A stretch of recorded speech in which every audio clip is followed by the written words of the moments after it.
Welcome back to the campfire. Take a seat. Hope you're ready for another original horror tonight. If your blood runs cold, just get a little bit closer to the flames. There are things in the depths of space that man was not meant to see. Hidden mysteries and terrible secrets. In the dark and empty void, if you look closely enough, there are things that look back. Hungry things. I don't know if any of you will believe me, but I have to get this out to the world. I tried to alert NASA, but I couldn't get through to anybody. I'm sure my email to them won't do anything either. I even called the cops, but they didn't bother coming to my house to verify my story. My family is thinking of having me institutionalized. I've been grabbing random people I see on the street and telling them what I saw. But nobody believes me. They all think me some insane doomsday prophet. And for that, we are all truly doomed. So here I am, posting this to the internet in the vain hope that somebody somewhere will believe and take action. If even one person can escape, I will be satisfied. After I'm done typing this out, I'll be trying to find an underground bunker to survive in. I suggest you do the same. I'm not a scientist or even an amateur astronomer. I was just a man who was bored and had some extra time and money on hand. So I bought a telescope. No idea why I bought it. Maybe it was some buried childhood dream of mine to unfurl the scope and see past the confines of our world, to hope for a better place, a better life. My wife had just left me, took my whole social life with her too. Apparently, I didn't actually have any real friends. I'd never been one to drink my problems away or run off to live some half-baked midlife crisis with a younger woman. I was a man who escaped into fantasy, books, movies, art, things like that. And for some reason, getting a telescope seemed like a good escape at the time, a hobby that could distract me from the lonely nights. I wish I would have just gotten drunk like a normal person instead. The package came to my house on a Tuesday morning. I was home all day, so I decided to set it up. It was just a normal, everyday telescope, nothing to really note about it. I pieced it together and propped it up by my living room window. I live out in the country, so there was no neighboring houses or streetlights or anything like that to worry about. I don't know what I expected to see. A tiny prince waving at me on the moon? A shooting star I can make a wish on? Night came and all the stars poked through the veil of space. The moon was bright and lit up my lawn in silver light. I sipped at hot chocolate. God, I sound like a child, don't I? And looked through the scope. It wasn't especially powerful, but it did magnify the moon pretty good. I could see the craters and the shadows lining the mountainsides. No prince to be found. I swiveled it over to the stars. To be honest, even though it made everything bigger, it was basically the same as you see with your naked eye. The Big Dipper, Orion's Belt, other constellations, I have no idea what they're called. It was all beautiful though. I thought that maybe life could be good again. Yeah, I was lonely, but it was quiet. Maybe there could have been some peace in that quiet. I moved the telescope to look out into the black parts between the stars, into the depths of space. That's when I saw it. At first, I thought it was a bug on the lens.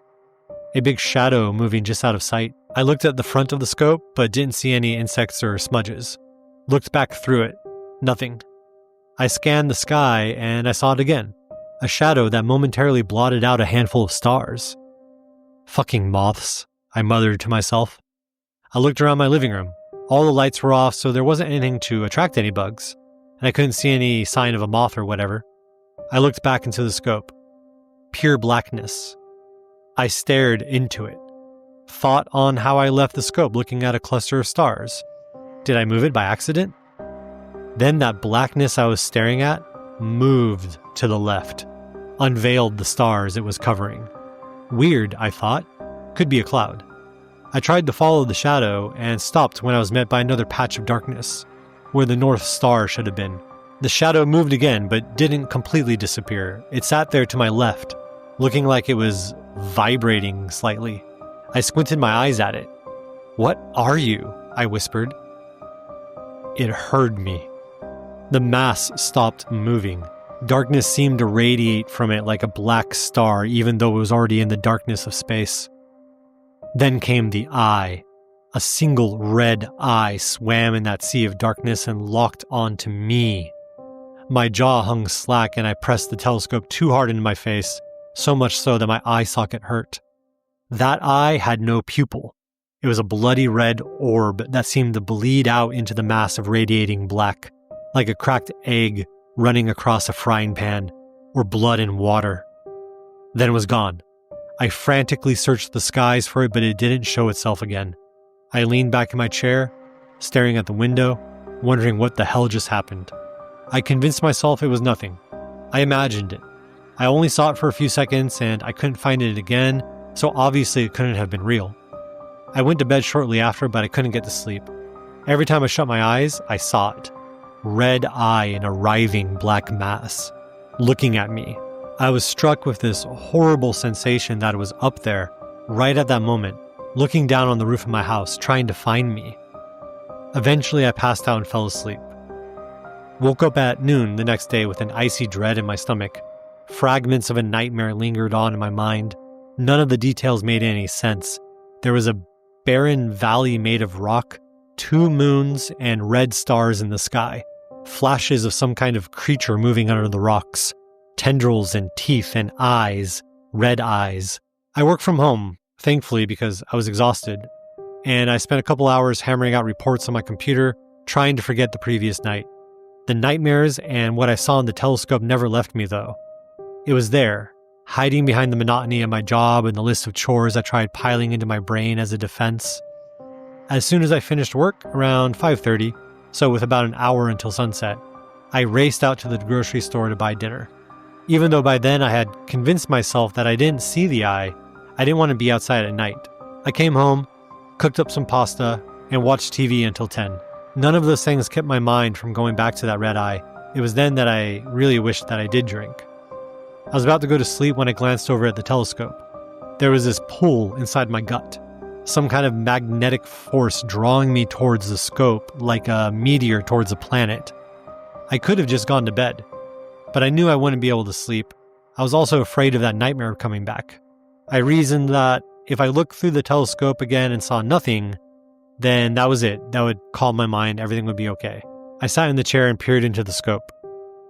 It was there, as clear as the moon was bright. The black mass, but no eye. It was covering half the Big Dipper from view. It looked bigger than it did last night, like it was getting closer. My heart stopped and I held my breath. Not possible, I let out. And again, it responded to me. That red eye swam to the surface of that dark star. I took my eyes from the scope and saw red light filling the window from the sky. I wanted to run, but something pulled my face back to the scope. Not being metaphorical here, I was literally pulled back to it against my will. The mass was bigger than it was even just a few seconds ago, getting closer. The red eye stared right into my right eye. I felt something in my mind, almost like there was an intruder in my thoughts. I can't explain that well because there's no feeling like it to compare it with. I think I peed myself. My face was being pulled into the scope so hard I felt something wet dripping down from my right eyebrow. That had to have been blood. The light made me wince, like staring into the sun, but I couldn't blink. I tried, but it wouldn't let me. I screamed and kicked my legs, but I couldn't pull myself away from the scope. It was in my mind now. I could feel it, flipping through my memories. I saw my first dog, Rusk, when I was 5. I saw my parents fighting in the kitchen when I was 8. I saw my first kiss with Jules at Maze Park. I saw our last fight in this living room and the subsequent divorce. It saw all of me, and I could see it. I saw an alien world full of life. Purple tree things like octopus tentacles, strange armadillo-like creatures scurrying through silver grass, beehive-looking structures that could have been buildings, the intelligent inhabitants with their see-through skin, the patchwork of dark veins visible from the outside, their proboscis mouths. I saw them look up to the pink sky in what must have been their own form of terror. They screeched and flew away, clutching little ones to their abdomens. I saw the dark star descending on that world, all lights going out. Tendrils and living darkness spilled out from it as it devoured the inhabitants. Trees burned and mountains fell to pieces. The mass ate everything, devoured animals, trees, water, even dirt, dissolved them all in its tarry embrace. All that it left in its wake turned to that rocky plain I saw in my nightmare. Then came the eye, like a bloody sunrise on that valley bereft of life, floating in the center of its mass, staring directly at me as I stood on that surface of the world. It made its desire known to me then, not in words or images, but in a pure and undiluted hunger that seized me. It was coming here, to Earth, to feed. The magnetic hold let go of me and I pulled myself away from the telescope. I couldn't see my room. All I could see was that eye. Even when I shut my eyes, the eye stared back at me from inside my eyelids, it felt like. I stumbled into the kitchen and splashed water from the sink on my face. The eye gradually faded from my vision, but not entirely. This all happened 2 days ago, and I still see it. It's a faded image, almost imperceptible, but it's always there, lurking, staring at me through the face of strangers, the walls in my room, even from the blue sky. It is coming for us to devour and destroy. Did I call its attention that night? Did my just being aware of its existence bring its focus on our planet? I don't know. Nobody believes me. They all think I'm insane. Maybe I am. You might not understand why I did this, but last night I looked through that telescope again. There's an undeniable need in me to know. But it wasn't there. So maybe I am nuts. But I still see the eye, wherever I go. I still dream of that barren rock and those gnashing teeth. I know it is coming. I don't know when, but I feel it has to be soon. And there's nothing we can do. I'm so sorry.